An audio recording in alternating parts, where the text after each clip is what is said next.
ये कहानी 4 दोस्तों की जो 12th की परीक्षा के बाद में एक छोटी सी होटल में पार्टी करते हैं और ये डिसाइड करते हैं कि 40 साल बाद फिर यहीं मिलेंगे और 1 जनवरी को मिलेंगे और जो सबसे आखिरी में आएगा बिल उसी को देना है। जो वेटर था खड़ा खड़ा सारी बातें सुन रहा था, उसने कहा अगर मैं भी रहा यहीं पर 40 साल बाद तो आपकी पार्टी देखूंगा। 40 साल बाद पहला दोस्त पहुंचता है उस होटल में जो कि 5 स्टार होटल बन चुकी थी। वो वेटर मालिक बन चुका था। वो कहता है पहचानने के बाद कि मनीष जी आइए बैठिए, मैंने आपको पहचान लिया, मैं अब यहाँ मालिक बन चुका हूँ, मैं वही वेटर हूँ। मनीष कहता है क्या बात है।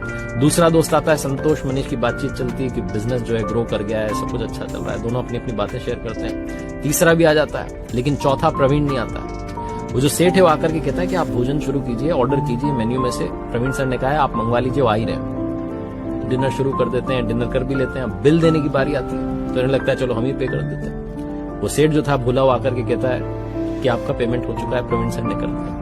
भारी मन से उठ करके जाने लगे कि चौथे दोस्त से मिलना नहीं हुआ।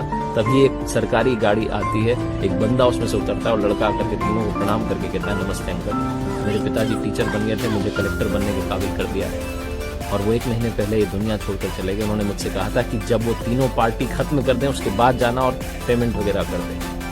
पिताजी अब इस दुनिया में नहीं है। ये तीनों रियलाइज करते हैं कि 40 साल बाद क्यों मिले, 40 दिन बाद ही मिल लेते।